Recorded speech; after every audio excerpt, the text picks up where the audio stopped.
Hello everyone, welcome to guiding सारथी।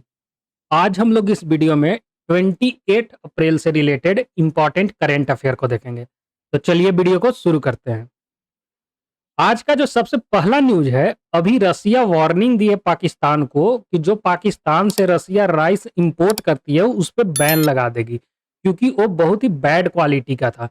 उसमें phyto sanitary concern जताया है रसिया ने, और बोला है कि आगे से अगर क्वालिटी नहीं सुधरेगी तो उस पर हम बैन लगा देंगे। ये इंडिया के लिए अच्छी खबर है, क्योंकि इंडिया सबसे ज्यादा बासमती राइस एक्सपोर्ट करती है वर्ल्ड को। तो अगर रसिया पाकिस्तान पे एक्सपोर्ट बैन लगाती है राइस का, तो ये इंडिया के लिए अपॉर्चुनिटी होगा कि इंडियन जो एक्सपोर्टर है वो अब रसियन मार्केट में भी अपना चावल बेच सकते हैं। तो ये अच्छी खबर है इंडिया के लिए। तो ये एक न्यूज था। चलते हैं अब क्वेश्चन पे। आज का क्वेश्चन नंबर 1 है, with reference to the Hemis festival consider the following statement. The festival is celebrated at monastery in Ladakh. Second है, locally it is known as तीचू।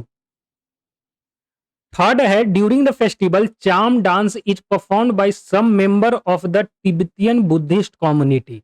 तो बताना ये तीनों स्टेटमेंट में से कौन कौन सा स्टेटमेंट सही है। Any one, any two, all of the अबब या नन ऑफ द अबब।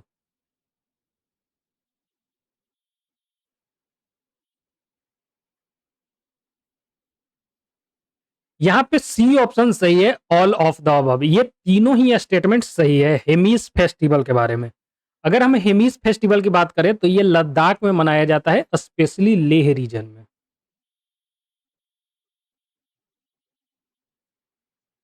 ये बर्थ एनिवर्सरी के रूप में मनाया जाता है लॉर्ड पद्म सांभवा।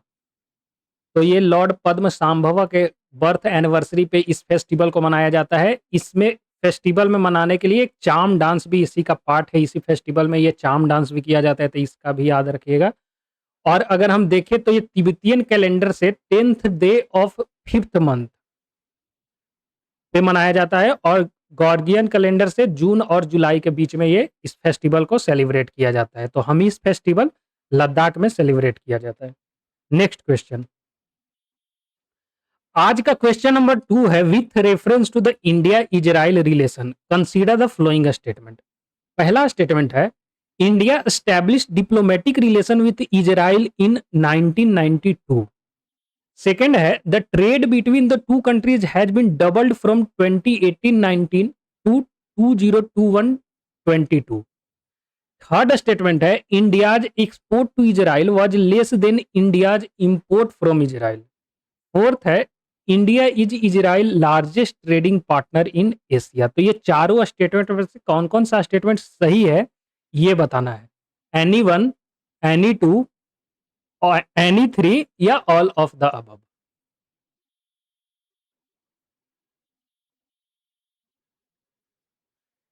यहाँ पे बी ऑप्शन सही है, एनी टू, क्योंकि थर्ड और फोर्थ स्टेटमेंट गलत है, बाकी दोनों स्टेटमेंट ऊपर का सही है। अगर थर्ड स्टेटमेंट की बात करें तो इंडिया का जो इंपोर्ट है वो कम है इजराइल के, हम जो एक्सपोर्ट करते हैं, मतलब हम एक्सपोर्ट ज्यादा करते हैं इजराइल को और इंपोर्ट कम करते हैं। तो ये थर्ड स्टेटमेंट गलत हो गया। और अगर एशिया में देखें तो एशिया में इजराइल का इंडिया जो है से सेकेंड लार्जेस्ट ट्रेडिंग पार्टनर है, और वर्ल्ड में सेवेंथ लार्जेस्ट ट्रेडिंग पार्टनर है इजराइल का इंडिया। तो यहाँ पे फोर्थ स्टेटमेंट भी गलत हो गया। अगर इंडिया एंड इजराइल के रिलेशन के बारे में बात करें तो इजराइल एज ए कंट्री बना था 1948 में। तो जब इसका नया स्टेब्लिश कंट्री के लिए जब वोटिंग हो रहा था यूएन में, तो इंडिया इसका फॉर्मेशन के अगेंस्ट वोट किया था, क्योंकि इंडिया विरोध कर रहा था, क्योंकि ये जो इजराइल देश का जो फॉर्मेशन हो रहा था बिल्कुल रिलीजियस लाइन पे हो रहा था। तो इंडिया 1947 में रिलीजन के बेसिस पे इंडिपेंडेंस पाई थी, और इंडिया एंड पाकिस्तान दो देश बने थे। तो उसका विरोध करते हुए वो बोला था कि रिलीजन के बेस पे नहीं होना चाहिए। लेकिन 1950 में India as a country Israel को एक्सेप्ट कर ली, लेकिन डिप्लोमेटिक रिलेशन स्टार्ट नहीं हुआ। 1992 में इजराइल के साथ फुल डिप्लोमेटिक रिलेशन स्टार्ट किया गया। लेकिन डिप्लोमेटिक रिलेशन ना होने के बावजूद भी 1953 में इज़राइल अपना कॉन्सुलेट ओपन की थी बॉम्बे में। और जो 1965 हो गया, चाहे 1971 जो इंडिया एंड पाकिस्तान के बीच में वॉर हुई थी, तो उसमें इज़राइल हमेशा इंडिया का साथ दिया है, हमेशा इंडिया के पक्ष में खड़ा रहा है। इंडिया एंड इज़राइल के बीच में रिलेशन बहुत अच्छा शुरू होना स्टार्ट हुआ जब 2017 में नरेंद्र मोदी सबसे पहला प्रधानमंत्री बने जो कि इज़राइल देश को विजिट किए थे, क्योंकि 2017 से पहले कोई भी पीएम इज़राइल नहीं गए थे। तो जब ये इज़राइल विजिट किए तो उसके बाद इंडिया एंड इज़राइल के बीच में अच्छे रिलेशन और भी अच्छे रिलेशन स्टार्ट हुए, जैसे डिफेंस पार्टनर बहुत अच्छा हो गया। इंडिया एंड इज़राइल 2 I2U2 जो ग्रुप है उसका मेंबर है। I2U2 ग्रुप में 4 देश हैं, इसको वेस्ट एशिया क्वाड भी बोला जाता है। इसमें 4 देश हैं, India, Israel, UAE and USA. तो इंडिया एंड इज़राइल इसके ग्रुप में के भी पार्टनर हैं। इंडिया और इज़राइल मिल करके कई एक डिफेंस टेक्नोलॉजी पे काम कर रही है, जैसे बराक डिफेंस सिस्टम हो गया, हेरोन जो ड्रोन है उस पे दोनों मिल करके काम कर रहे हैं, spike anti tank guided missile है। तो ये है इंडिया एंड इज़राइल का रिलेशन के बारे में। चलते हैं नेक्स्ट क्वेश्चन पे। आज का जो क्वेश्चन नंबर 3 है, with reference to the passive immunity consider the following statement. पहला है, it is developed in a person after receiving antibodies which are produced by the immune system of another individual. Second है, it may be induced naturally और artificially. Third है, it provide immediate protection from a specific disease. Fourth है, it is more short lived than active immunity. तो बताना ये चारों statement में से कौन कौन सा स्टेटमेंट सही है। Any one, any two, any three या all of the above.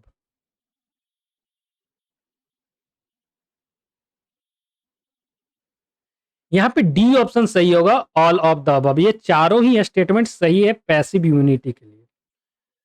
Immunity basically दो तरह के होते हैं, एक एक्टिव इम्यूनिटी, दूसरा है पैसिव इम्यूनिटी। एक्टिव इम्यूनिटी जो होता है लॉन्ग लास्टिंग होता है, समटाइम ये जीवन भर के लिए रहती है, लाइफ लॉन्ग ये रहता है।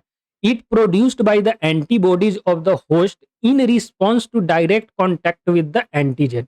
कोई भी डिजीज जो हमारे कॉन्टैक्ट में आता है तो उसके रिस्पॉन्स में ये एंटीबॉडीज प्रोड्यूस करती है, हमारे जो बॉडी होती है वो एंटीबॉडी रिलीज करती है। तो वो होता है एक्टिव इम्यूनिटी, और ये एक बार प्रोड्यूस होता है तो ये हमारे इम्यूनोलॉजिकल मेमोरी में स्टोर हो जाता है, और उससे वैसा डिजीज कभी भी हमारे को अटैक करता है तो ये एक्टिव इम्यूनिटी उससे हमें प्रोटेक्शन प्रोवाइड करती है। वही पैसिव इम्यूनिटी जो होता है सो ज़्यादा दिन नहीं रहता है, कभी वीक के लिए या मंथ के लिए ये रहती है पैसिव इम्यूनिटी, और ये आउटसाइड से प्रोवाइड किया जाता है। जैसे बच्चे जब माँ का दूध पीते हैं तो उससे जो इम्यूनिटी मिलती है बच्चे को, तो उसको हम पैसिव इम्यूनिटी के कैटेगरी में रखते हैं। जैसे यहाँ देखिए, mother introduce antibody to the foetus through placenta and to the infant via mother's milk. तो ये जो माँ के दूध से या प्लासेंटा के थ्रू जब वो पेट में रहता है तो जो इम्यूनिटी प्रोवाइड किया जाता है उसको हम पैसिव इम्यूनिटी बोलते हैं। तो ये रिएक्शन प्रोड्यूस कर सकती है क्योंकि ये दूसरे के बॉडी में प्रोड्यूस हुआ है और उसके बाद ट्रांसफर हो जाता है, तो मे काउज रिएक्शन। और इम्यूनिटी जो ये होता है इसे इमीडिएटली प्रोटेक्शन प्रोवाइड करती है। वही जो एक्टिव इम्यूनिटी है इसको बनने में टाइम लगता है, लेकिन इसका कोई साइड इफेक्ट नहीं होता है। तो ये दो तरह की इम्यूनिटी होती है, एक्टिव इम्यूनिटी और पैसिव इम्यूनिटी। तो ये है उनका डिफरेंस। चलते हैं नेक्स्ट क्वेश्चन पे। आज का जो फोर्थ क्वेश्चन है, with reference to the Earth Day consider the following statement. पहला है, it was first observe in 1917 triggered by the Santa Barbara oil spill. Second है, the landmark Paris agreement which set a common target to reduce global green house emission was signed on Earth Day 2018। Third है, the theme of year 2024 का theme है invest in our planet. तो बताना है कौन कौन सा स्टेटमेंट सही है। Any one, any two, all of the above या नन ऑफ द अबव।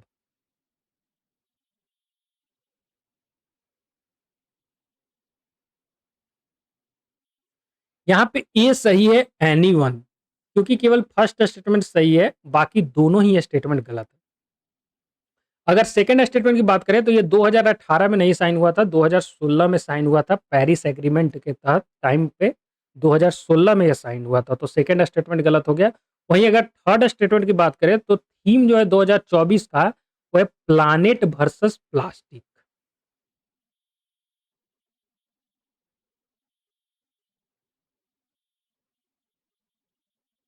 तो ये प्लैनेट वर्सेस प्लास्टिक इसका थीम है, ना कि इन्वेस्ट इन आवर प्लैनेट। 2024 का थीम भी ध्यान रखिएगा। अगर हम सिग्निफिकेंस की बात करें अर्थ डे का तो ये हर साल 22 अप्रैल को ऑब्जर्व किया जाता है।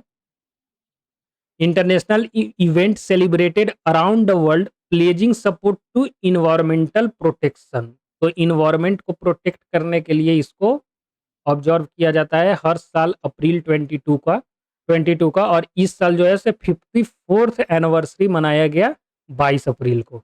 2009 के में इसको यूनाइटेड नेशन डेजिग्नेट किया था Earth Day as a international Mother Earth Day. तो ये भी पॉइंट याद रखिएगा। इसको International Mother Earth Day United Nation के द्वारा डेजिग्नेट किया गया था 2009 में।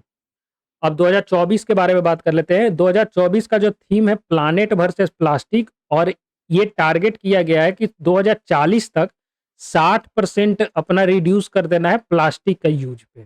तो इसका प्लेज लिया गया है 2024 का थीम के साथ कि हम 60% अपना रिडक्शन कर लेंगे in production of plastic by year 2040। Plastic poses a grave threat to human health, क्योंकि प्लास्टिक जो है ग्रेव थ्रेट पोज करता है ह्यूमन हेल्थ के लिए, ये माइक्रो प्लास्टिक में होने के बाद, और टॉक्सिक केमिकल जो हमारे फूड में जाते हैं या वाटर सोर्स में मिल करके ये लाइफ थ्रेटनिंग हो जाती है। तो इसके लिए अभी प्लास्टिक को हम 60% तक रिडक्शन की बात कर रहे हैं अर्थ डे पे। आज का जो क्वेश्चन नंबर 5 है, the Miyawaki method. Miyawaki method is well known for. पहला है promotion of commercial farming in arid and semi arid area. B है development of garden using genetically modified flora. C है creation of mini forest in urban area. And D है harvesting wind energy on coastal area and on sea surface. तो ये बताना है चारों में से कौन सा सही है ऑप्शन।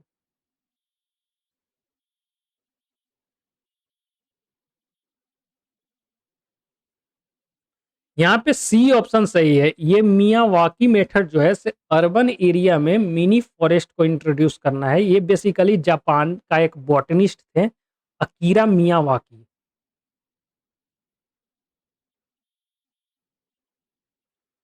उन्हीं के नाम पे ये मेथड इंट्रोड्यूस किया गया था। इसके तहत शहर में जो बालकनी होती है, चाहे कोई भी छोटे-छोटे गार्डन होते हैं, वहाँ पे मिनी फॉरेस्ट तैयार करना, ताकि और हम पॉल्यूशन को खत्म कर सकें और जो सिटी अर्बन पॉल्यूशन है उसको हम कम कर सकें। तो उसके लिए इसको creation of mini forest in urban area को हम मियावाकी मेथड कहते हैं। Next question. आज का जो क्वेश्चन नंबर 6 है ये हिस्ट्री से है। फॉरेन ट्रेवलर और वो किस रूलर या किंगडम के टाइम में आए थे उसका पेयर है। तो बताना है कौन कौन सा पेयर करेक्टली मैच्ड है। तो पहला निकोलो कॉन्टी देवराय वन के टाइम पे, Abu Razzaq Devaraya two, Thomas Roe Jahangir, Fahien Chandragupta two. तो बताना है ये चारों में से कौन कौन सा पेयर सही है। Any one, any two, any three, या ऑल ऑफ द अबव।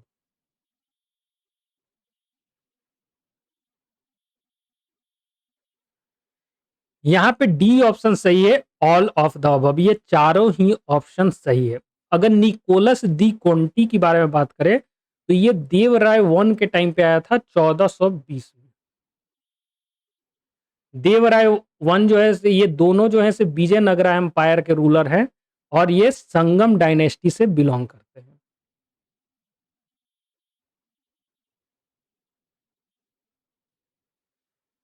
तो निकोलस कोंटी और अबू रजाक ये दोनों विजयनगरा एम्पायर के टाइम पे इंडिया विजिट किए थे, और अबू रजाक जो है से कालीकट भी गया था।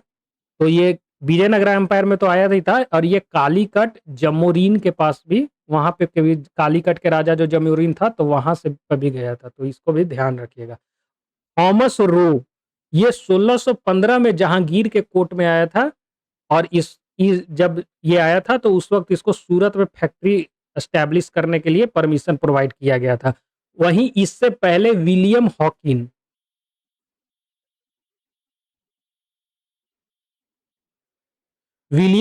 1609 में जहांगीर के कोर्ट में आया था वही फैक्ट्री के लिए, लेकिन उस वक़्त जहांगीर परमिशन नहीं दी थी दिया था और थॉमस रो जब 1615 ईस्वी में आया, तो उस वक़्त इसको परमिशन प्रोवाइड किया गया था। और फाहियान जो है चंद्रगुप्त टू, मौर्य डायनेस्टी के जो चंद्रगुप्त टू रूलर्स थे, उसके टाइम में ये चाइनीज़ ट्रैवलर आया था।